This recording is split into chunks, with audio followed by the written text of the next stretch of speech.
So dear students, आज से अपन जो स्टार्ट करने वाले हैं वो है ज्योमेट्री का chapter.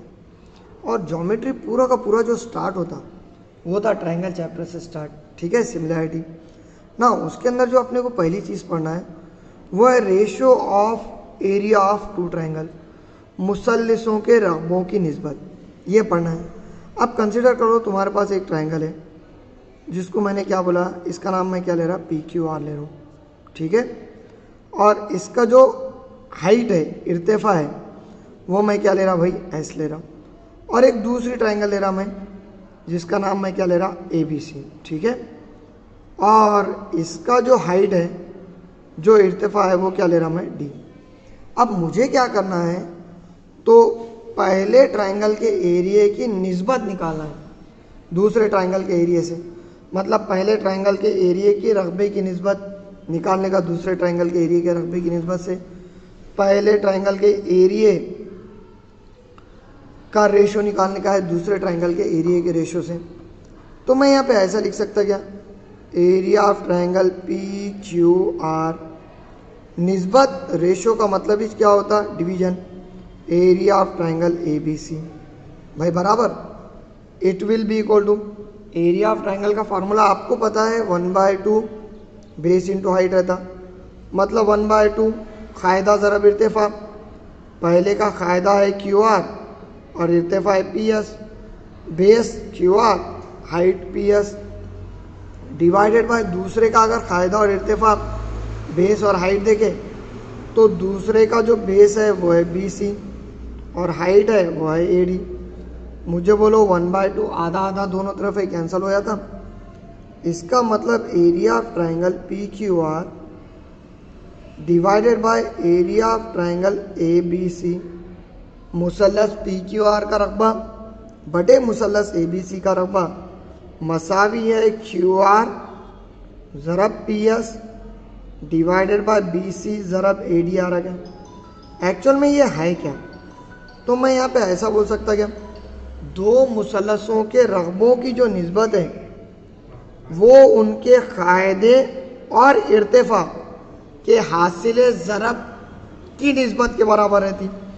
The ratio of area of two triangles is equal to the ratio of product of their heights and basis, या product of their basis and height, कायदे और इर्तिफा के ज़रब की निस्बत के बराबर रहती। किसकी निस्बत, मुसल्लस के एरिया की निस्बत।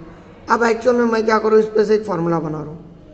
पहले ट्रायंगल के एरिया को ट्रायंगल 1 ले रहा हूँ, दूसरे ट्रायंगल के एरिया को ट्रायंगल 2 ले रहा हूँ। पहले ट्रायंगल का बेस B1 ले रहा हूँ और हाइट H1 ले रहा हूँ, दूसरे ट्रायंगल का बेस B2 ले रहा हूँ और हाइट H2 ले रहा हूँ। भाई ये भी एक फार्मूला बनता क्या, मतलब area of triangle 1 divided by area of triangle 2 is equal to base of पहला इंटू हाइट ऑफ पहला, बेस ऑफ दूसरा इंटू क्या, हाइट ऑफ दूसरा। अच्छा मुझे बोलो, if B1 is equal to B2, मतलब अगर उनके कायदे एक जैसे रहे तो क्या होता। मुझे बोलो कायदे एक जैसे रहे या कायदे कॉमन रहे, मुश्तरक रहे, तो B1 B2 कट जाएगा क्या, triangle 1 upon triangle 2 is equal to क्या आएगा, H1 अपॉन H2 आएगा क्या भाई बराबर। मतलब अगर मुसल्लसों के कायदे एक जैसे हैं तो उनके रकबों की निस्बत इर्तिफा की निस्बत के बराबर हो जाती। If the bases are equal then the ratio of two triangles is the ratio of area of two triangle is equal to the ratio of their corresponding heights. Same pattern में अगर अपन क्या बोले कि if H1 is equal to H2, मतलब क्या, अगर दोनों के इर्तिफा एक जैसे हो गए, हाइट एक जैसे हो गए, तो जाहिर सी बात है H1 H2 कट जाएगा क्या। मतलब triangle 1 upon triangle 2 that is area of triangle 1 upon area of triangle 2 is equal to B1 upon B2 आएगा क्या। तो इस पे से जाहिर क्या हो रही कि अगर कायदे एक जैसे रहे तो मुसल्लसों के रकबों के जो एरिया है वो इर्तिफा के निस्बत में आ जाती, और अगर इर्तिफा एक जैसे रहे तो जो रकबे हैं वो कायदों की निस्बत में आ जाते। भाई ये चीज़ का मतलब है क्या, कायदे एक जैसे रहे तो इर्तिफा की निस्बत, और इर्तिफा एक जैसे रहे तो क्या होगा, कायदों की निस्बत।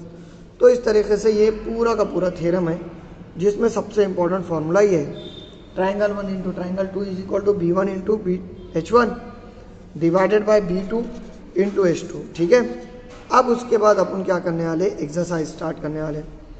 देखो एक्सरसाइज का पहला क्वेश्चन क्या दिया उन्हें, the base of triangle is 9 and the height is 5. The base of other triangle is 10 and the height is 6. Then find the ratio of area of triangles. मतलब उन्हें बोलना क्या चाह रहे हैं हम कि एक मुसल्लस है जिसका कायदा 9 है और इर्तिफा 5 है। उर्दू में क्वेश्चन बोल दे रहा मैं, मुसल्लस का कायदा 9 है, इर्तिफा 5 है। दूसरी मुसल्लस का कायदा 10 है, इर्तिफा 6 है। तो उनके रकबों की निस्बत मालूम, उन मुसल्लसों के रकबों की निस्बत मालूम कीजिए।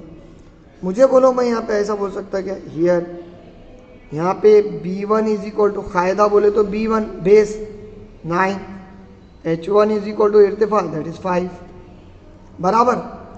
सेम पैटर्न में दूसरी ट्राइंगल है तो B2 इज इक्वल टू क्या बेटा 10 और H2 इज इक्वल टू क्या आएगा 6।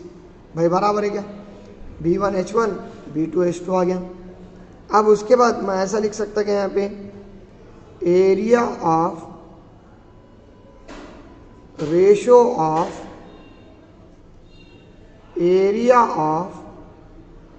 To triangles is equal to the ratio of product of their corresponding bases and heights. अगर इसको उर्दू में अपन बोले तो क्या आएगा भाई, दो मुसल्लसों के रकबों की निस्बत उनके कायदे और इर्तिफा के हासिल ज़रब के बराबर होती है। इसलिए triangle 1 upon triangle 2 is equal to B1 into H1 जैसा ज़ाब्ता बनाए अपॉन B2 इंटू H2। ये चाहने वाला है क्या, मुझे बोलो B1 H1 बोले तो 9 into 5 divided by B2 H2 बोले तो 10 इंटू 6 होने वाला है क्या भाई। तो 3 3 ज़ा 9, 3 2 ज़ा 6, 5 1 ज़ा 5, 5 2 ज़ा 10। मतलब एक्चुअल में ऊपर 3 इंटू 1 बचा और नीचे 2 इंटू 2 बचा। इसका मतलब ये है कि triangle 1 upon triangle 2 is equal to 3/4 आ रहा। इसका मतलब यह है कि मुसल्लसों के रकबों की जो निस्बत है वो 3/4 है क्या। Therefore the ratio of area of triangles is 3:4। मतलब मुसल्लसों के रकबों की निस्बत 3:4 होगी।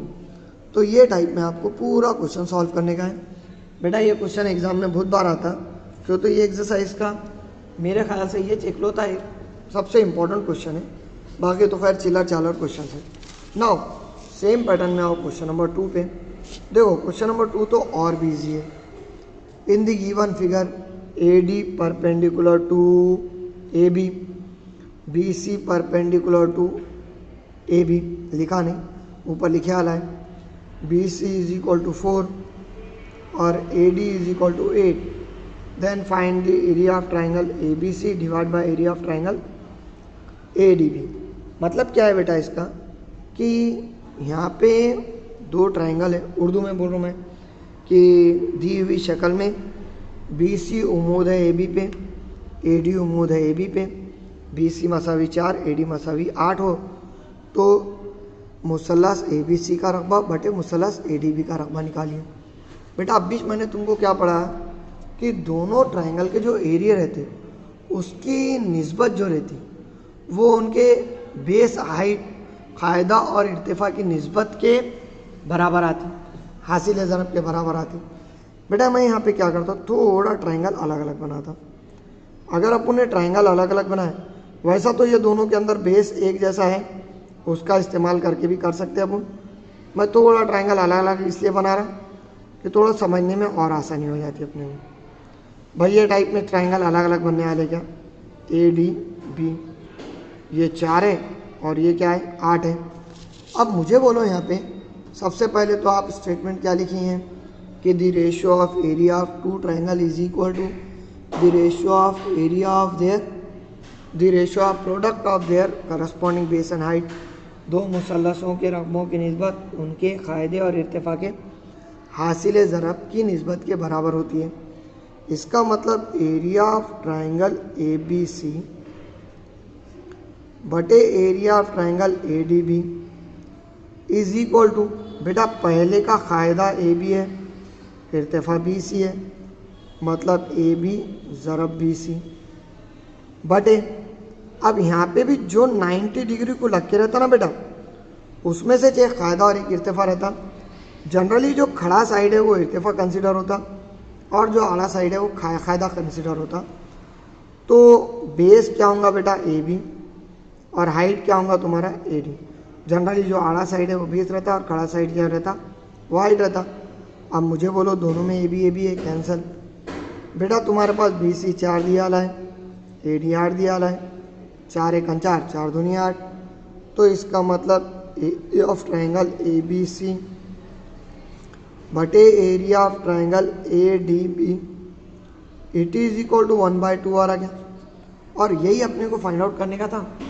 देखो एकदम सिंपल क्वेश्चन है, क्वेश्चन ऐसा कुछ हार्ड नहीं है, सिर्फ तुम लोगों को करने आना ये ज़रूरी है।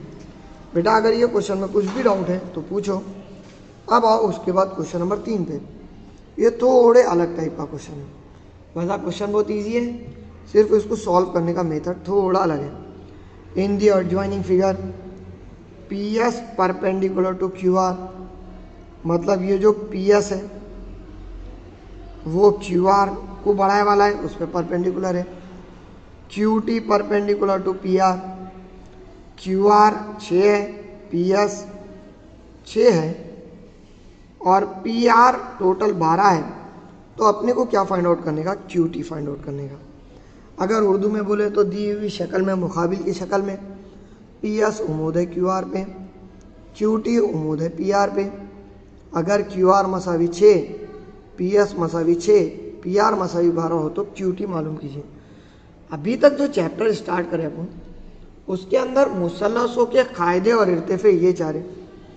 अब मुझे बोलो सबसे पहले तो ये जो क्यू आर है, पी एस है, पी आर है और क्यू टी है, ये आने वाले ट्रायंगल्स कौन से हैं वो देखिए। बेटा अगर अपने पहली ट्रायंगल बनाए अपनी, तो मुझे बोलो यहाँ पे जो अपने पहली ट्रायंगल बनाए, तो मुझे बोलो यहाँ पे जो तुम्हारी पहली ट्रायंगल है वो एक ऑब्ट्यूज एंगल ट्रायंगल बनती है, जिसको अपन क्या बोलते हैं, हादा जाविया मुसल्लस। और आप लोगों ने हादा जाविया मुसल्लस की एक ख़ास बात पढ़े। हादा जाविया मुसल्लस में उसका जो इर्तिफा है वो हमेशा मुसल्लस के बाहर रहता। भाई ये पढ़े वाले क्या, हादा जाविया मुसल्लस में इर्तिफा हमेशा मुसल्लस के बाहर रहता। क्यू आर 6 दिया वाला है और पी एस भी कितना दिया वाला है भाई, 6 दिया वाला है। मतलब अगर अपने को मुसल्लस पी क्यू आर का रकबा निकालना है तो इसके लिए कायदा क्या इस्तेमाल करेंगे अपन, क्यू आर, और इर्तिफा क्या इस्तेमाल करेंगे, पी एस। सेम पैटर्न में ये ट्रायंगल है, लेकिन इन्होंने ट्रायंगल को क्या करा, थोड़ा उल्टी करा। खैर ये भी एक हादा जाविया मुसल्लस बनती, लेकिन मैं आपको पेज फिरा के बताया था, उससे क्या हो जाएगा, यहाँ पे ये जो मुसल्लस है वो खुद ब खुद क्या हो जाएंगी, सॉरी मुनफरजा जाविया मुसल्लस, हादा जाविया मुसल्लस, ऑब्ट्यूज एंगल ट्रायंगल और एक्यूट एंगल ट्रायंगल आती है। बेटा ये टोटल क्यू टी 12 दिया। अब ठीक है चलो, इसका तो अपन ने बोले कायदा क्यू आर है और इर्तिफा पी एस है, लेकिन इसका कायदा और इर्तिफा क्या होगा। फ़र्ज़ कर लो मैंने ये ट्रायंगल को ऐसा घुमा दिया। अब मुझे बोलो ये जो क्यू आर है ये खुद ब खुद कायदा हो जाता क्या, और ये जो क्यू टी है ये खुद ब खुद इर्तिफा हो जाता क्या भाई, बराबर। ये टाइप में ट्रायंगल को अगर अपन ने पलटा के देखें तो भाई इर्तिफा मतलब 90 डिग्री बनाने वाला, और जिस पे 90 डिग्री बना रहा हो वो कायदा रहता अपना। भाई बराबर है क्या? इसका मतलब ये है कि दोनों ट्राइंगल के खैर नाम सेम है। पहले अपन क्या करेंगे, ये वाली ट्राइंगल लेंगे, area of triangle P Q R divided by again area of triangle P Q R ही है। लेकिन अगर अपन ने ये वाली ट्राइंगल ली है तो इसका जो कायदा है, इसका जो बेस है वो आर क्यू आ रहा और हाइट जो है वो पी एस आ रहा। भाई बराबर क्या? देखो ये वाली ट्राइंगल में कायदा जो है वो आर क्यू आ रहा और इर्तिफा जो है वो पी एस आ रहा। लेकिन ये वाली ट्राइंगल अगर लिए अपन तो जैसा मैंने आपको ट्राइंगल पलटा के बताया कि जो बेस है वो आर पी आ रहा और जो हाइट है वो क्या आ रहा, क्यू टी आ रहा। सिर्फ ट्राइंगल को पलटाते बेस और हाइट उसके कायदे और इर्तिफा बदल जाते, ये सबसे इंपॉर्टेंट चीज़ है। नाउ मुझे बोलो, यहाँ पे अगर अपन बेस देखे तो आर पी है बराबर, और हाइट देखे तो क्यू टी है।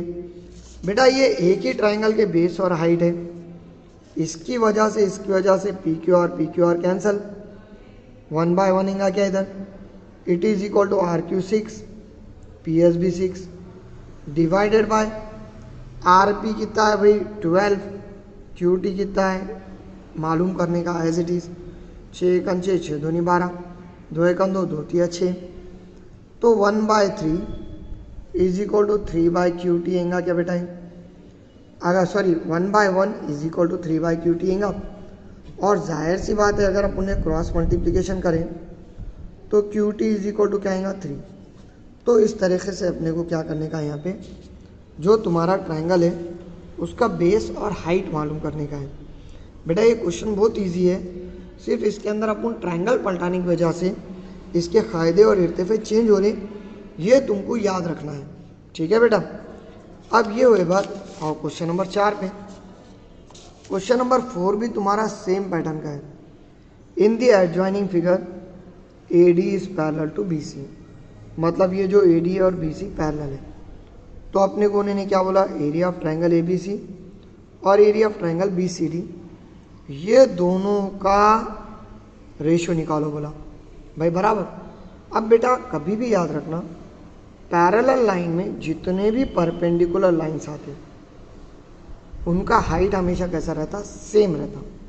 क्यों, तो आप रेल की पटरी देखे होंगे पैरेलल रहती, बीच में जो पिलर रहते वो थोड़े बहुत भी इधर उधर नहीं रहते, पूरे के पूरे सेम रहते कि नहीं। तो सेम पैटर्न में पैरेलल लाइन में जो परपेंडिकुलर आते उनके जो हाइट आते वो सेम आ रहे। अब बेटा ये जो ट्राइंगल ABC है बराबर, और दूसरा ट्राइंगल है BCD, भाई बराबर है क्या? बेटा ये दोनों के दोनों पैरेलल लाइन के बीच में बन रहे ना। मैं पहले पैरेलल लाइन के बीच में क्या करता हूँ, ट्राइंगल ABC को बनाता हूँ। ये दो पैरेलल लाइन है, इसके बीच में ABC आएगा क्या, ABC, और उन्होंने खुद इर्तिफा दे दिया था यहाँ AP। अगर अपन दूसरी पैरेलल लाइन में ट्राइंगल बनाएं तो बेटा ये टाइप में बन रही है, ये B, ये C, सॉरी ये B, ये D और ये C। बेटा मुझे बोलो, ये ऑब्ट्यूज एंगल ट्राइंगल मुरफजा जाविया मुसल्लस बन रही है, और मुरफजा जाविया मुसल्लस का जो इर्तिफा रहता वो हमेशा मुसल्लस के बाहर रहता। भाई बराबर। ये ट्राइंगल के अंदर अगर बेस दिखे तो AP आएगा, सॉरी BC आएगा, कायदा BC, इर्तिफा AP आएगा। ये ट्राइंगल में कायदा BC आएगा और इर्तिफा क्या आने वाला है बेटा, सो DQ आने वाला है। लेकिन आप लोगों को मैंने क्या बोला कि अगर खुतूत पैरेलल है तो खुतूत पैरेलल रहे तो उनके अंदर जितने इर्तिफा बनते वो पूरे के पूरे इर्तिफा कैसे रहते, सेम रहते, इक्वल रहते। इसका मतलब ये है कि मैं ऐसा लिख सकता क्या, if AB is parallel to, क्या लेंगे भाई, sorry if AD is parallel to BC, अगर AD और BC एक दूसरे के मुतवाजी है तो AP मसावी क्या, DQ। भाई बराबर। चलो अब मुझे बोलो, area of triangle ABC divided by area of triangle, दूसरा नाम क्या लिया उन्होंने, सो BCD। अगर ये दो ट्राइंगल ले रहे तो ए बी सी का बेस है बी सी और हाइट है A P. B C D का, ये जो बी सी डी ट्राइंगल है, इसका भी बेस क्या है बी सी और हाइट क्या है बेटा, सो डी क्यू। मुझे बोलो बी सी कैंसल। और अगर अपने इक्वेशन नंबर 1 देखें तो from 1 A P is equal to D Q होता क्या। अब ए पी और डी क्यू भी इक्वल हो रहे, इसका मतलब area of triangle A B C divided by area of triangle जो तुम्हारा बी सी डी है वो A P by D Q के बराबर आता। लेकिन ए पी डी क्यू बराबर रहने की वजह से ये दोनों भी कैंसिल हो जाते, मतलब area of triangle A B C divided by area of triangle B C D is equal to 1/1 आने वाला है। और 1/1 आया, क्रॉस मल्टीप्लिकेशन हुआ, तो area of triangle A B C is equal to area of triangle B C D आने वाला है क्या भाई। ये दोनों कैंसिल क्यों हो रही, ये इंपॉर्टेंट है। पैरेलल लाइन के अंदर जितने इर्तिफा बनते वो सब मसावी रहते, इसके वास्ते ये दोनों कैंसिल हो रहे, नहीं तो नहीं होते थे कैंसिल। ठीक है, अब आओ उसके बाद लास्ट क्वेश्चन पे। लास्ट क्वेश्चन के मैं 2 क्वेश्चन करा रहा आपको, बाकी के आपको करने का। इन दी एडजॉइनिंग फिगर दी हुई शक्ल में ये मालूम करना है पी बी क्यू। अगर ये ट्राइंगल क्वेश्चन नंबर 1 के वास्ते बनाया मैं, ये P, ये B, ये Q भाई बराबर। पी सी बी, ये P, ये C, ये B, P C B। कभी भी याद रखो बेटा, जब अपन ट्राइंगल बना रहे ना तो हमेशा क्या करना, जो क्वेश्चन दिया वाला है वो हिसाब से क्या करो बेटा, अलग अलग ट्राइंगल बना दो। उससे क्या होता है, तुम्हारा जो क्या बोलेंगे अपने ट्राइंगल को या क्वेश्चन को समझने का अंदाज है वो एकदम चेंज हो जाता है। अब यहाँ पे देखो एकदम सिंपल दिख रहा है कि नहीं तुम्हारा, वो बड़ी डायग्राम में देखो तो समझ में नहीं आता, यहाँ पे आराम से दिख रहा है कि नहीं। P Q into B Q आएगा, बेस इंटू हाइट। यहाँ पे क्या आएगा बेटा, सो बी सी इंटू क्या आने वाला, P Q. Obviously P Q B Q cancel, B Q divided by क्या, बी सी। हो गया जॉब। चलो सेकंड वाले पे आओ। अगर सेकंड वाला क्वेश्चन देखिए अपन, तो ए बी सी ऑब्वियसली बड़ा ट्राइंगल है, ये टाइप में बन रहा क्या, ए बी सी बड़ा ट्राइंगल, और इसका जो हाइट है वो ए डी है। दूसरा क्या है बेटा, ए डी सी, और ऑब्वियसली ए डी सी छोटा ट्राइंगल, ये टाइप में बन रहा क्या, ए डी सी। मुझे बोलो area of triangle A B C divide by area of triangle A D C निकाल रहे, तो base B C, height A D, कायदा बी सी, इर्तिफा ए डी आएगा भाई बराबर। और दूसरे में फिर से कायदा डी सी, इर्तिफा ए डी। चलो A D cancel, B C by D C आएगा। और जो बच गया वाला है बेटा, वो आप लोगों को 2 क्वेश्चन बचे, वो आप लोगों को मुझे सॉल्व करके भेजना है। इस तरीके से क्वेश्चन नंबर 1 का एक्सरसाइज नंबर 1 कंप्लीट हुआ। इंशाल्लाह नेक्स्ट पीरियड में अपन एक्सरसाइज नंबर 2 स्टार्ट करेंगे। ठीक है, थैंक यू।